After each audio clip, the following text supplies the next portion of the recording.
येशू येशू येशू नाव गोड फार तुझे नाव गोड फार तारणारा मला कधी नाही सोडणार तारणारा मला कधी नाही सोडणार येशू येशू येशू नाव गोड फार तुझे नाव गोड फार तारणारा मला कधी नाही सोडणार तारणारा मला कधी नाही सोडणार येशू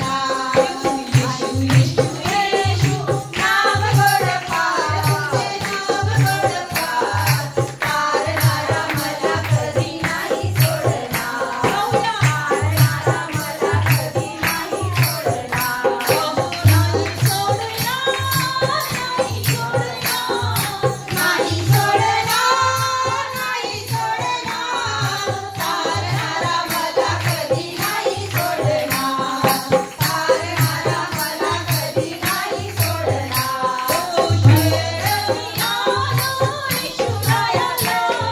शरण मी आलो येशूरायाला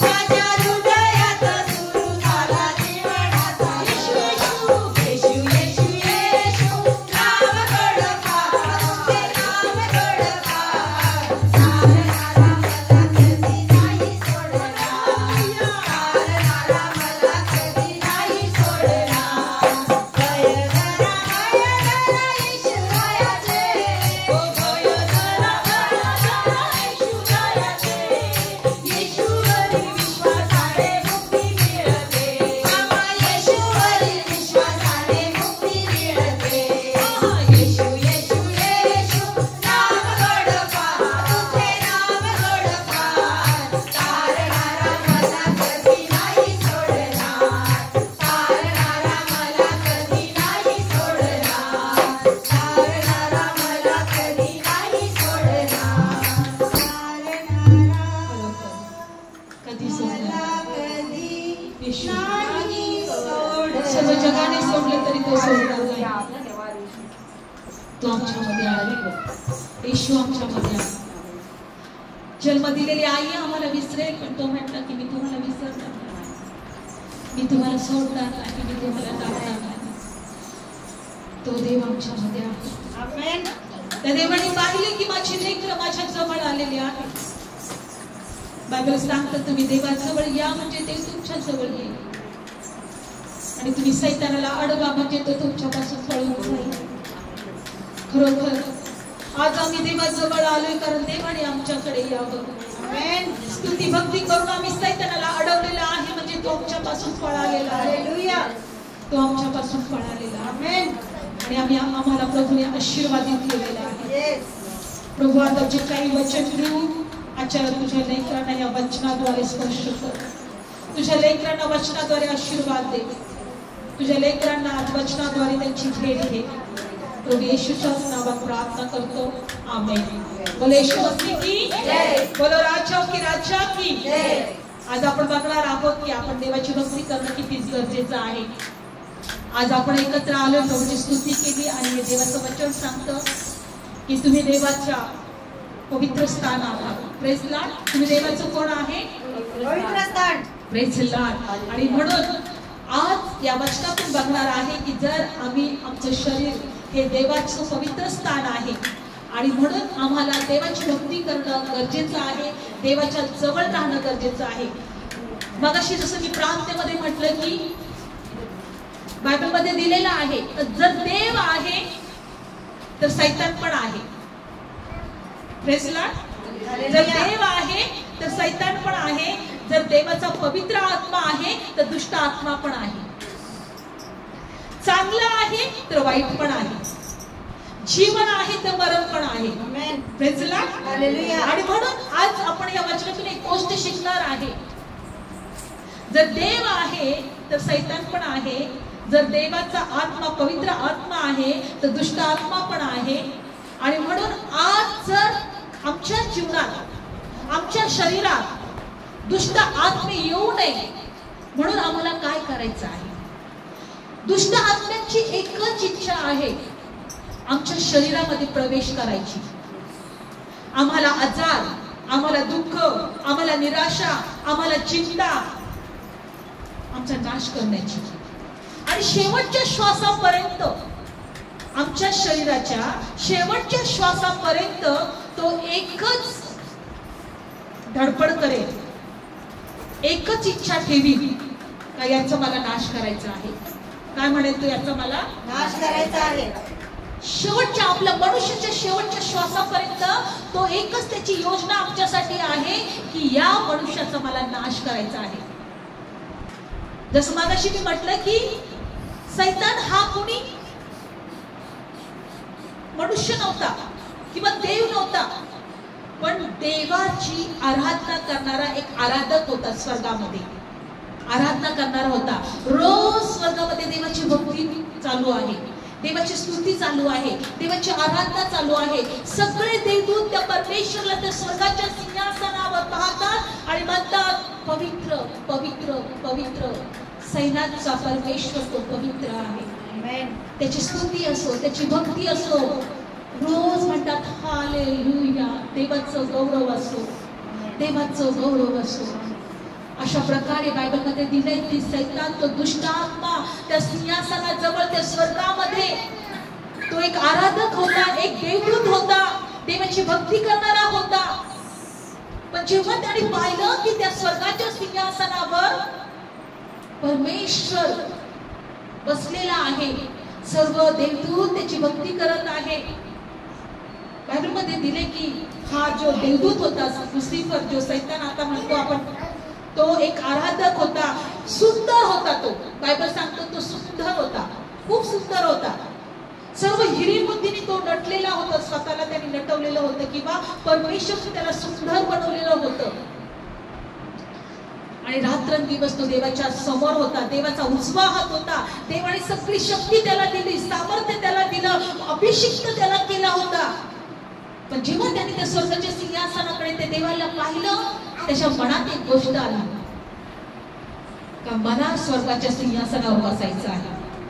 देवदूतासारखं सर्वांनी माझी पण, त्या देवासारखी देवदूतांनी माझी पण भक्ती केली पाहिजे. आज बघा, माणसाचा पण एक स्वभाव असतो. कुणाकडे जर मोठी गाडी असेल तर आपल्याला वाटते मला पण ती गाडी पाहिजे. मोठा बंगला असेल तर आम्हाला असं वाटतं की माझ्याकडे पण तो बंगला पाहिजे. कुणाकडे भरपूर दागिने असतील, आम्हाला वाटतं की अरे त्याच्याकडे आहे, माझ्याकडे का नाही, मला पण पाहिजे. आम्ही पण अशी इच्छा ठेवतो की नाही. दुसरे लोक म्हणतात की ते सुखी आहेत, मी पण तशी सुखी पाहिजे, त्यांच्याकडे कोणत्याच गोष्टीची कमतरता नाही, माझा पण तसंच पाहिजे.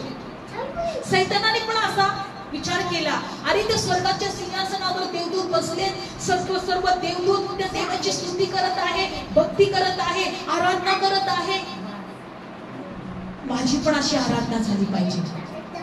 सर्व देवदूतांनी मला पण असं नमन केलं पाहिजे, सर्व देवदूतांनी मला पण असं उंच केलं पाहिजे. आणि मग काय झालं माहिती, त्याच्या मनात काय विचार आला का मी देवासारखा झाला पाहिजे, मी देव बनलो पाहिजे. बघा, देवाने, परमेश्वराने जगत निर्माण केलं, त्या देवदूताच्या मनात असा विचार आला का मी देवाच्या सिंहासनावर बसलो पाहिजे आणि सगळी माझी भक्ती केली पाहिजे, सर्वांनी माझी स्तुती केली पाहिजे, सर्वांनी मला उंच केलं पाहिजे. आणि त्याच्यामध्ये एक गर्व चढला, मी काय देवापेक्षा कमी आहे का.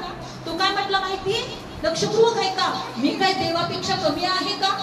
सैतान काय म्हटला, मी काय देवापेक्षा कमी आहे का, माझ्यामध्ये सामर्थ्य आहे, मी अभिषिक्त आहे, मी सुंदर आहे, हिऱ्यामोतीने नटलेला आहे. त्याच्या मनामध्ये गर्व आला. त्याच्या मनात काय आला, गर्व आला. आजही मनुष्याला जर खूप पैसा मिळाला, मोठा बंगला असेल, गाडी असेल, तर त्याला सुद्धा गर्व येतो आणि तो पण स्वतःला काय करतो, मी काय कमी आहे का, माझ्याकडे हे आहे, ते आहे, ते आहे, असं सैतानाला गर्व आला. आणि जसं त्या स्वर्गामध्ये त्या सैतानाला गर्व आला, देवाने पाहिलं का याच्या मनामध्ये गर्व निर्माण झालेला आहे आणि गर्व हे एक मोठा पाप आहे. आणि म्हणून बायबलमध्ये दिलेलं आहे की त्या सैतानाला स्वर्गातून ढकलून दिलं. काय दिलं, दिलं. आणि बायबलमध्ये दिलंय की तो दुष्ट आत्मा बनला. काय बनला? दुष्ट आत्मा. दुष्ट आत्मा बनला. पण तेव्हापासून परमेश्वराने एक मनुष्याला निर्माण केलं आणि मनुष्याला तो म्हटला 143 काढणार नाही की मी माझं स्तवन करावं म्हणून मी मनुष्याला निर्माण करेन. आमेन. आता सैतानाच्या जागी मनुष्य देवाची स्तुती करायला लागला, देवाची भक्ती करायला लागला, देवाची आराधना करायला लागला. पण सैतानाचं एक टार्गेट आहे. काय टार्गेट? मी मनुष्याला देवाची भक्ती करू देणार नाही, मी मनुष्याला देवाची स्तुती करू देणार नाही, मी मनुष्याला देवाच्या जवळ येऊ देणार नाही. आणि आजही तो प्रयत्न करतोय. मनुष्य देवाच्या जवळ नाही गेला पाहिजे. मनुष्याला चिंता देतो, निराशा देतो, आजार देतो, श्राप पाठवतो. तो त्याच्याच गोष्टीमध्ये मग्न राहिला पाहिजे. मनुष्य त्याच्याच गोष्टीमध्ये काय राहिला पाहिजे? मग्न राहिला पाहिजे. हा, आजही तो सैतान मनुष्याला अडवण्याचा प्रयत्न करतो. आपल्याच लोकांच्या द्वारे, शेजाऱ्यांच्या द्वारे, आपल्या समाजाच्या द्वारे. ऐ, जाऊ नको देवाजवळ. हय, अरे बघ तुझ्या जीवनात काय चांगलं होत आहे, तू देवाजवळ जाऊ नको. अरे बघ तुझी काहीच इच्छा पूर्ण नाही झाली, तू देवाजवळ जाऊ नको. अरे कशाला तू विश्वास ठेवतोय? आतापर्यंत विश्वास ठेवून तुला काय मिळालंय? देवाजवळ जाऊ नको. अनेक कारण आहेत. तो आम्हाला देवाजवळ येऊ देत नाही. तो आम्हाला देवाजवळ येऊ देत नाही. का माहितीये? कारण त्याला आमच्या शरीरात राहायचं आहे आणि त्याला आम्हाला नाशाच्या मार्गावर घेऊन जायचं आहे. नाशाचा मार्ग सैतानाचा मार्ग आहे बरं का? बायबल सांगतं जीवनाचा मार्ग देवाचा मार्ग आहे, पण नाशाचा मार्ग सैतानाचा मार्ग आहे. आणि त्या सैतानाची इच्छा आहे की मनुष्याला नाशाच्या मार्गावर चालवायचं. जर तो देवाच्या मार्गात येईल तर देव त्याला भेटेल, देवाचं आशीर्वाद त्याला मिळतील. तो देवाची भक्ती करेल, तो देवाची स्तुती करेल, तो देवाची आराधना करेल. सैतानाची इच्छा नाहीये की मनुष्याने देवाची आराधना करावी, कारण परमेश्वराने त्या देवदूताची जागा आम्हाला दिलेली आहे देवाची स्तुती आराधना करण्याची. आणि म्हणून बायबलमध्ये दिलेलं आहे, एक वचन काढणार आहोत. करीन पत्रामध्ये आपण बघणार आहोत देवाची इच्छा आमच्यासाठी काय आहे. करीन पत्र काढूया आपण. 6वा अध्याय काढूया. करीन पत्र 6वा अध्याय. 1 करीन पत्र 6वा अध्याय आणि 19 वचनापासून वाचूया.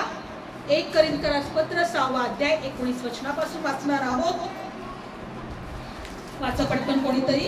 तुम्हास हे ठाऊक नाही काय की तुमचे शरीर हे तुम्हामध्ये जो पवित्र आत्मा आहे, जो देवापासून तुम्हास आहे, त्याचे पवित्र स्थान आहे आणि तुम्ही आपले स्वतःचे नाही. Amen. Praise the Lord. Amen. तुम्हाला हे ठाऊक नाही काय?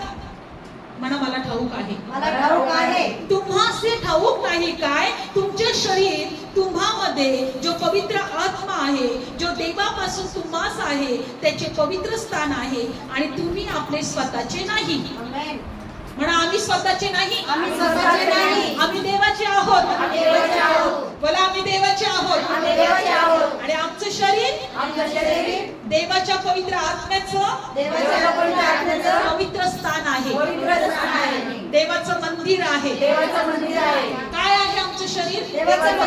देवाचं मंदिर आहे. आम्ही स्वतःचे नाही, आपण देवाचे आहोत. म्हणून मी नेहमी सांगत असते, प्रभू येशू एका ठिकाणी म्हटला का तुम्ही देवाचं मंदिर आहात, देवाचं पवित्र स्थान आहात आणि त्या पवित्र स्थानाला तुम्ही सैतानाचं स्थान करू नका, दुष्ट आत्म्याचं स्थान करू नका. एका ठिकाणी येशू एका मंदिरात जातो आणि त्या मंदिरामध्ये आपण काढणार नाही ते वचन. मंदिरामध्ये लोक काय करत होते? व्यापार चालला होता तिथे. लोक काय करत होते?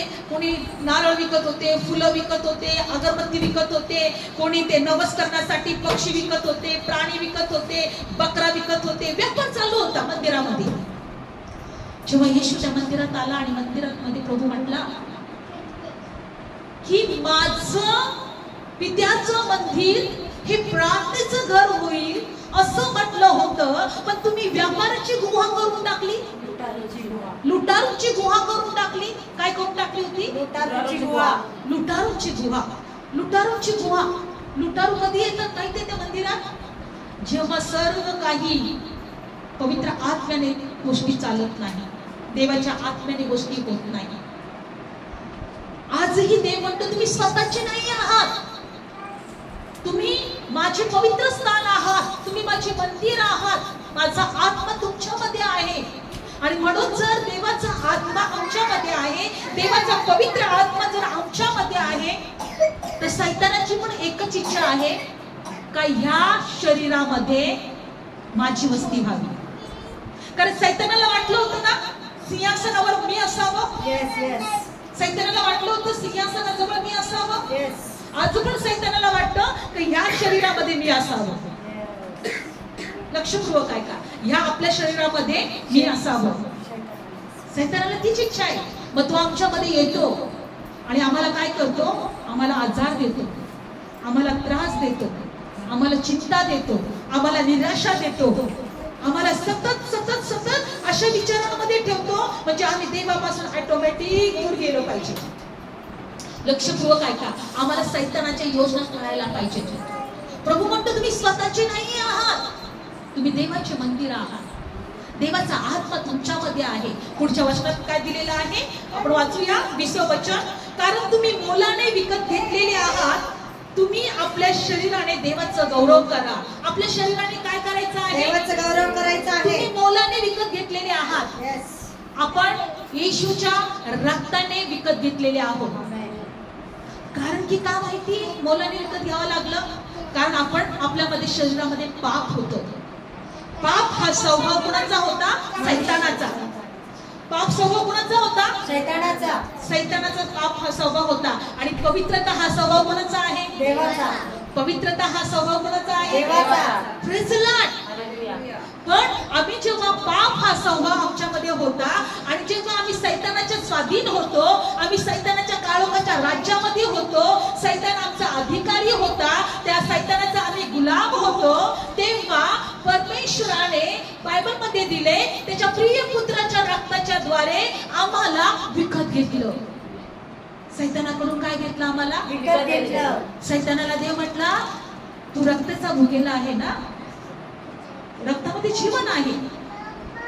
आणि बायबलमध्ये दिले परमेश्वराने आपल्या प्रिय पुत्राचं पवित्र रक्त सैतानाला दिलं आणि या लोकांना मला देऊन टाका. रक्ताने आम्हाला विकत घेतलंय. म्हणून बायबल काय सांगतं? तुम्ही मोलाने विकत घेतलेले आहात. आम्ही मोलाने विकत घेतलेले आहोत. आणि बायबल सांगतं कशासाठी?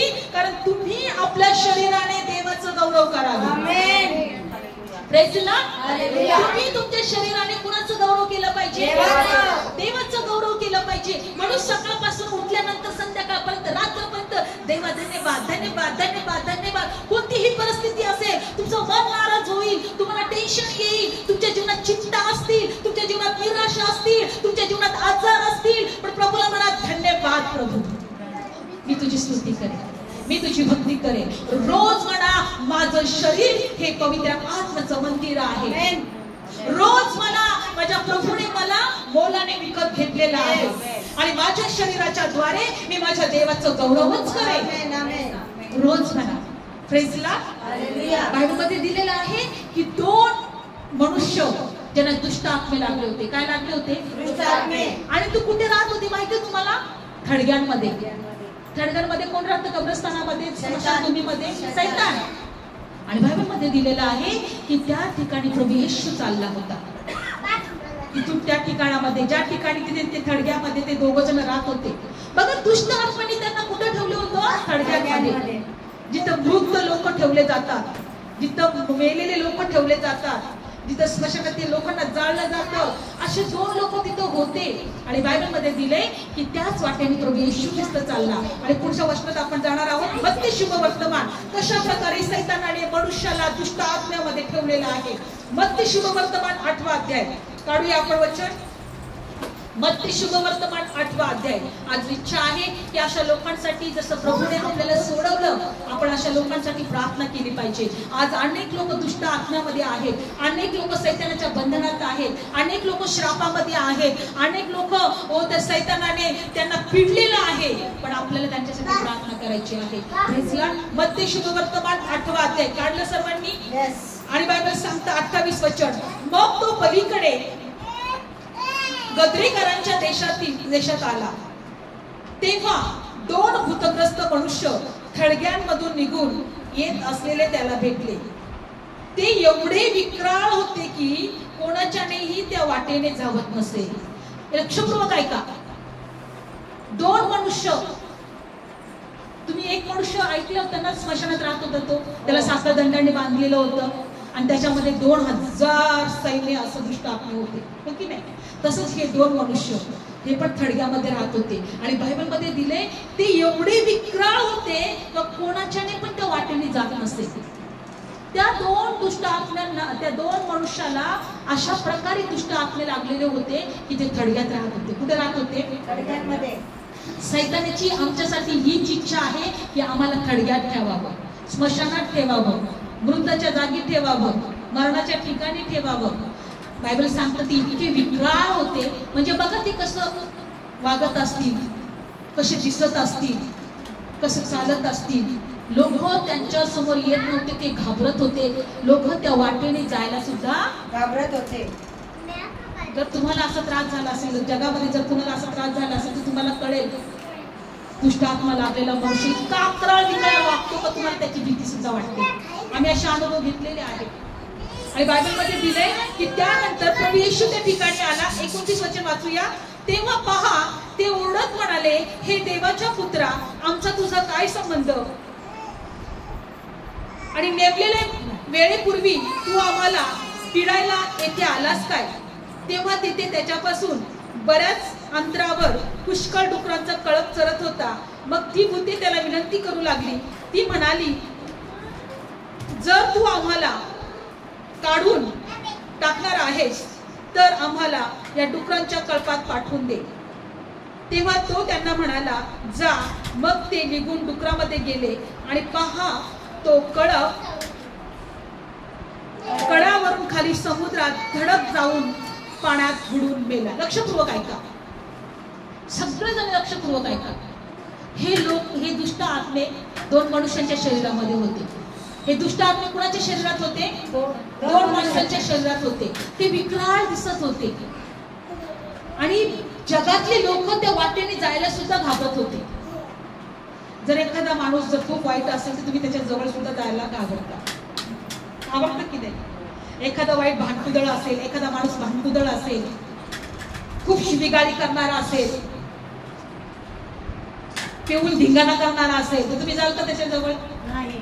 मग दुष्ट आत्मे असेच करतात ना माणसाला, विक्राळ करतात की नाही, त्याला वाईट करतात की नाही.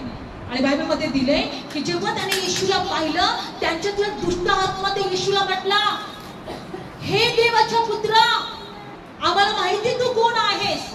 तू समयापूर्वीच आम्हाला पिडायला आलायस काय?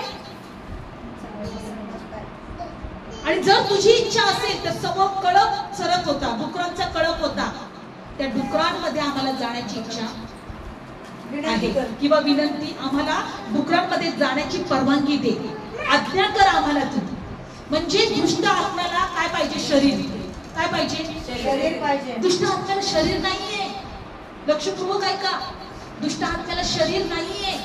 तो शरीर शोधत असतो. काय शोधत असतो? शरीर शोधत असतो. एक तर तो माणसाच्या शरीरामध्ये यायचा प्रयत्न करतो, नाही तर त्याला डुकरांच्या शरीरात, कुत्र्यांच्या शरीरात, मांजरांच्या शरीरात, सापाच्या शरीरामध्ये त्याला जायचं असते. तो शरीर शोधत असतो कोणाचं तरी.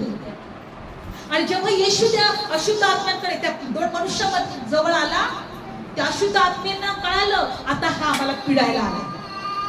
येशू अशुद्ध आत्म्यांना पिडायला आलेला आहे, त्रास द्यायला आलेला आहे, काढून टाकायला आलेला आहे, त्यांचा नाश करायला आलेला आहे.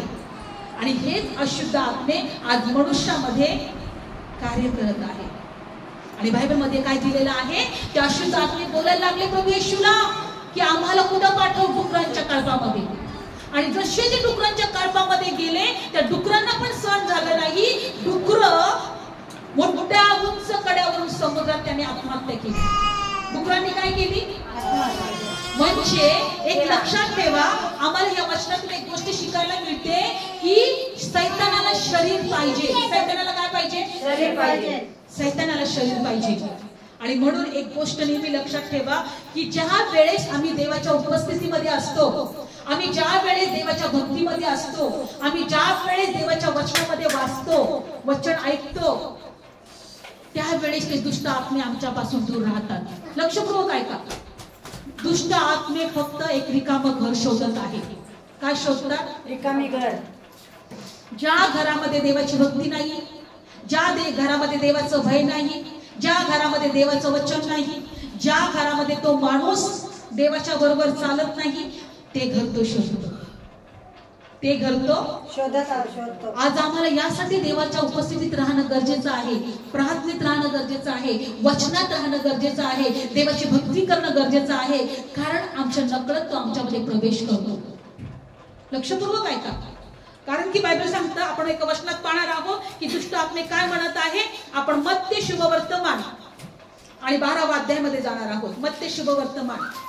दुष्ट आत्मे कशा प्रकारे मनुष्याच्या शरीरामध्ये प्रवेश करतात. दुष्ट आत्मे कशा प्रकारे मनुष्याच्या शरीरामध्ये प्रवेश करतात आपण बघणार आहोत. मत्ते शुभवर्तमान 12वा अध्याय आणि डायरेक्ट वाचूया आपण 43 वचन. मत्ते शुभवर्तमान 12वा अध्याय आणि 43 वचन. पण जेव्हा अशुद्ध आत्मा माणसातून बाहेर निघून जातो, प्रेज द लॉर्ड, म्हणजे या ठिकाणी येशू एक गोष्ट सांगत आहे. अशुद्ध आत्मा माणसातून निघून बाहेर जातो. अशुद्ध आत्म्याला माणसाचं शरीर पाहिजे असतं. जसं देवाला आपलं शरीर पाहिजे, आपलं शरीर देवाच्या पवित्र आत्म्याचं मंदिर आहे, तसं अशुद्ध आत्म्याला सुद्धा मनुष्याचं शरीर पाहिजे असतं. आणि जेव्हा तो मनुष्य प्रभू येशूकडे येतो, येशूला स्वीकारतो, येशूवर विश्वास ठेवतो, येशूला अंगीकारतो, तेव्हा देवाचा आत्मा त्याच्यामध्ये येतो. आणि बायबलमध्ये असं दिलेलं आहे की त्याच्यामधून अशुद्ध आत्मे निघून जातात. कारण एका घरामध्ये एकतर देवाचा आत्मा राहील, नाही तर सैतानाचा आत्मा राहील. बरोबर? आणि म्हणून बायबल सांगतं की जेव्हा अशुद्ध आत्मा माणसातून निघून जातो, पण बघा एखादा मनुष्य येशूकडे आल्यानंतर त्याच्यातून अशुद्ध आत्मे निघून जातात, पण तो मनुष्य पुढे बघा काय होतं. पण तेव्हा तो पाणी नसलेल्या जागामध्ये विसावा शोधत फिरतो, पण त्याला तो मिळत नाही. तेव्हा तो म्हणतो, जिथून मी निघून आलो आहे त्या माझ्या घरात मी जाईन. मग तो आल्यावर ते रिकामे, झाडलेले, शृंगारलेले असे त्याला आढळतात. Praise Lord. लक्षपूर्वक ऐका. जेव्हा आम्ही येशूकडे येतो ना, प्रभू येशूकडे, तेव्हा आमचं अंतःकरण ना एक साफ झालेलं असतं. आम्ही घर स्वच्छ करतो की नाही? तेव्हा कसं सगळं असं नीटनेटकं सगळ्या गोष्टी ठेवतो की नाही? स्वच्छ करताना, साफसफाई करताना येशू आमच्या जवळ येतो, देवावर आम्ही विश्वास ठेवतो, देवाची आम्ही स्तुती करतो, देवाची आम्ही भक्ती करतो. आमचं अंतःकरण असं शुद्ध झालेलं असतं, शृंगारलेलं असतं, नीटनेटकं झालेलं असतं. पण जर आम्ही देवापासून जर दूर गेलो, लक्षपूर्वक ऐका, जर आम्ही देवापासून दूर गेलो, मग जो दुष्ट आत्मा जो आमच्यामधून निघालेला असतो तो जवळपासच असतो. कुठं असतो? तो जवळच असतो. हा, तो बायबल सांगते जिथं पाणी नाही अशा ठिकाणी तो जागा शोधत असतो. कारण पाणी म्हणजे देवाचा आत्मा आहे. आणि कोरडी भूमी, सुकी भूमी, एकदम असं सुकलेल्या गोष्टी, अशा ठिकाणी दुष्ट आत्मे असतात.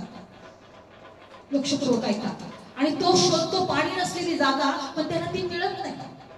मग तो काय म्हणतो की ज्या वेळ माझ्या घरात मी पूर्वी होतो त्या घरात मी परत जातो. तो दुष्ट आत्मा काय करतो? म्हणतो मी ज्या माझ्या पहिल्या घरात होतो मी तिथं परत जातो. आणि ते रिकामं असतं. ते घर कसं असतं? ते रिकामं असतं. आणि बायबलमध्ये दिलेलं आहे का ते झाडलेलं, शृंगारलेलं त्याला आढळतं. कोणाला? त्या दुष्ट आत्म्याला.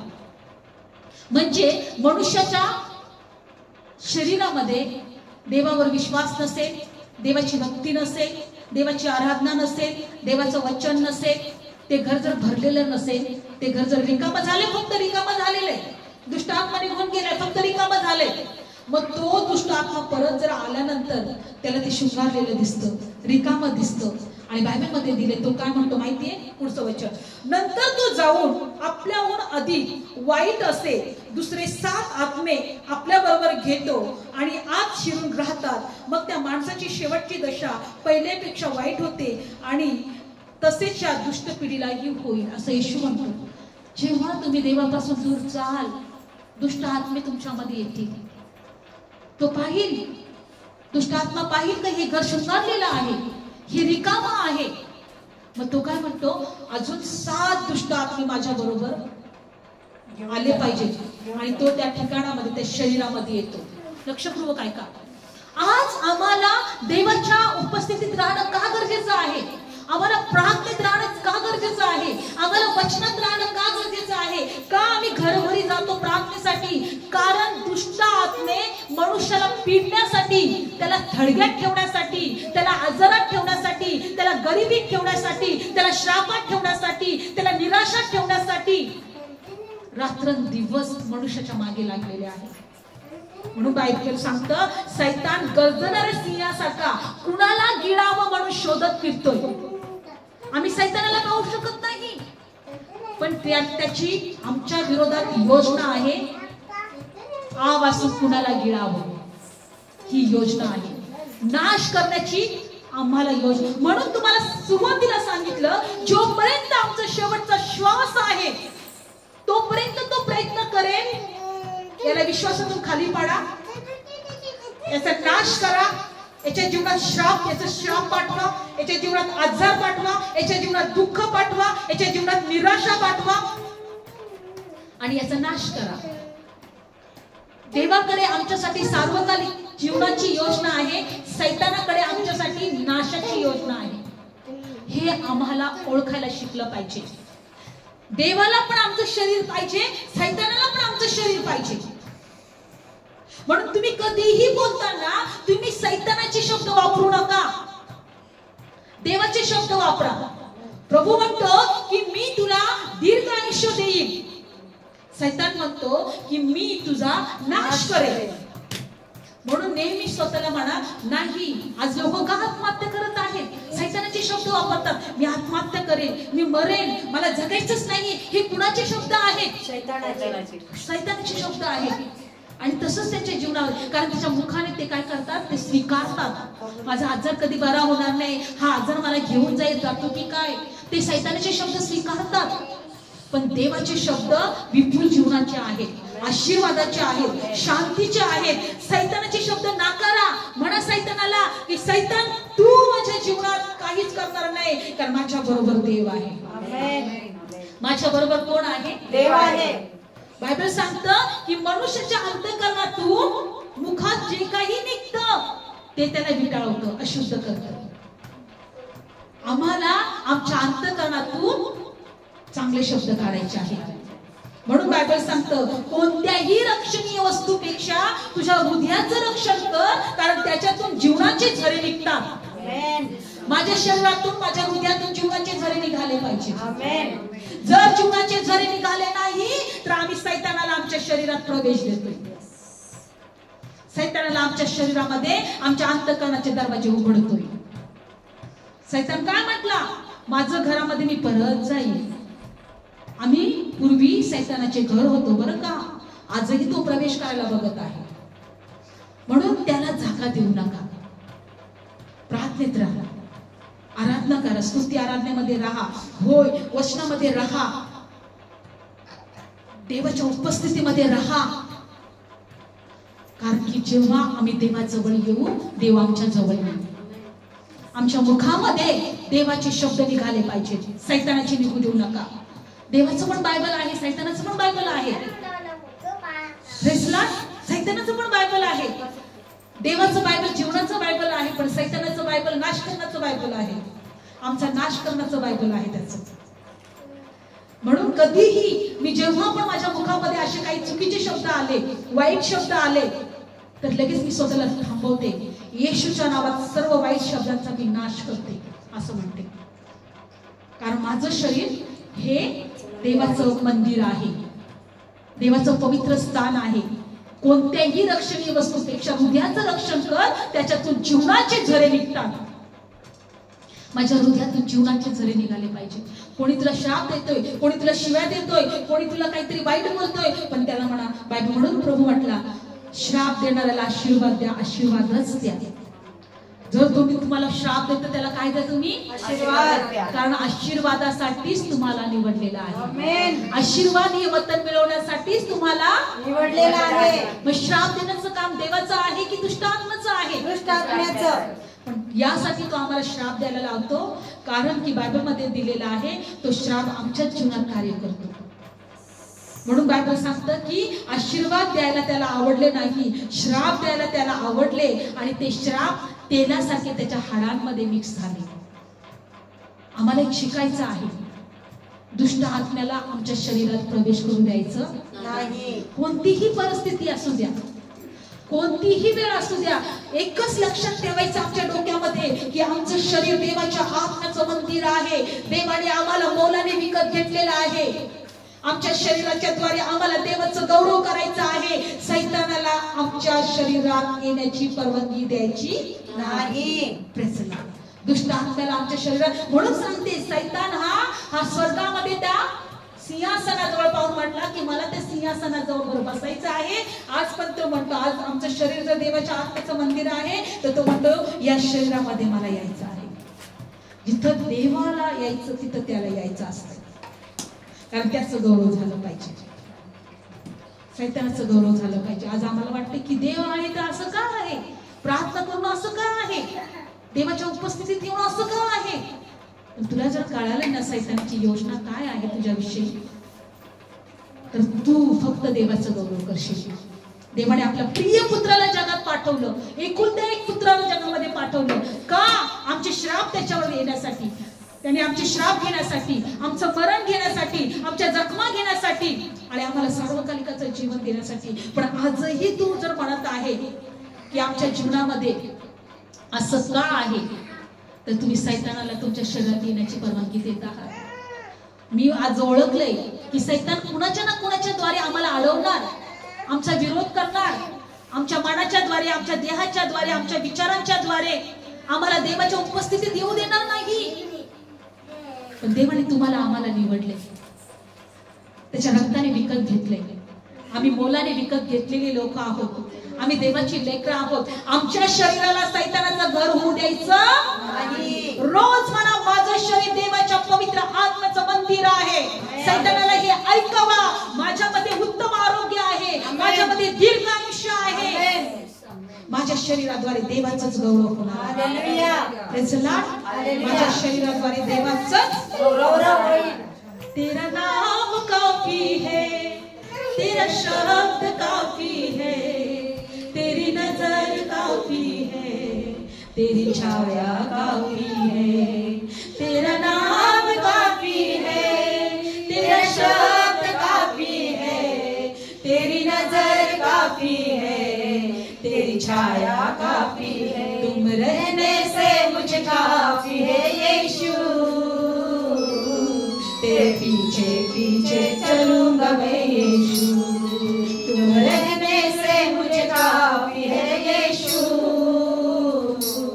तेरे पीछे पीछे चलूंगा मैं यीशु. तेरे लिए कुछ असंभव नहीं, काफी है तेरी कृपा, तेरे बिना मिल सकती नहीं मुझको कहीं भी शिफा. तेरा नाम काफी है, तेरा शब्द काफी है, तेरी नजर काफी है, तेरी छाया काफी है. तेरे रहने से मुझे काफी है यीशु, तेरे पीछे पीछे चलूंगा मैं यीशु, तेरे पीछे पीछे चलूंगा मैं यीशु. बायबल मध्ये दिले, येशू म्हटला मी तुमचा मेंढपाळ आहे. Yes, amen. आणि माझी मेंढरं माझी वाणी ऐकतात. ते परक्याच्या मागे चालणार नाही, ती परक्याची वाणी ऐकणार नाही, ते माझ्या मागे चालतात, ती माझीच वाणी ऐकतील. देवा आज तुझ्या लेकरांनी तुझी वाणी होय ऐकली, माझ्या देवा. त्यांना कळाले त्यांचं शरीर हे पवित्र आत्म्याचं मंदिर आहे. त्यांचं शरीर हे पवित्र आत्म्याची स्तुती आराधना करण्याचं ठिकाण आहे. होय माझ्या देवा. तू मोलाने विकत घेतलंय येस प्रभू. आणि आम्ही आता स्वतःचे नाही प्रभू, होय माझ्या आम्ही देवा. तुझे आहोत. येस. आज या शरीरामध्ये सर्व आजार, Yes. सर्व निराशा, Yes. सर्व चिंता Yes. व सर्व दुखणी, Yes. सर्व श्राप Yes. येशूच्या नावात आम्ही नाश करतो. करतो येशूच्या हर एक दुष्ट आत्म्याची शक्ती यांच्या विरोधात, हर एक दुष्ट आत्म्याच्या योजना यांच्या विरोधात मी येशूच्या नावात नाश करतो. नाश करतो. पवित्र आत्मा स्पर्श कर. स्पर्श. जिथं देवाचा आत्मा आहे तिथं मोकळीक कर. आमेन. तुझ्या लेकरांच्या जीवनात कार्य कर. Yes. तुझ्या लेकरांना आशीर्वाद दे. Yes. तुझ्या लेकरांचं जीवन दे. आमेन. आणि तुझं गौरव होते. Yes. प्रभू येशूच्याच नावात प्रार्थना करतो. आमेन. एक जोरदार टाळी करू येशूसाठी. आपण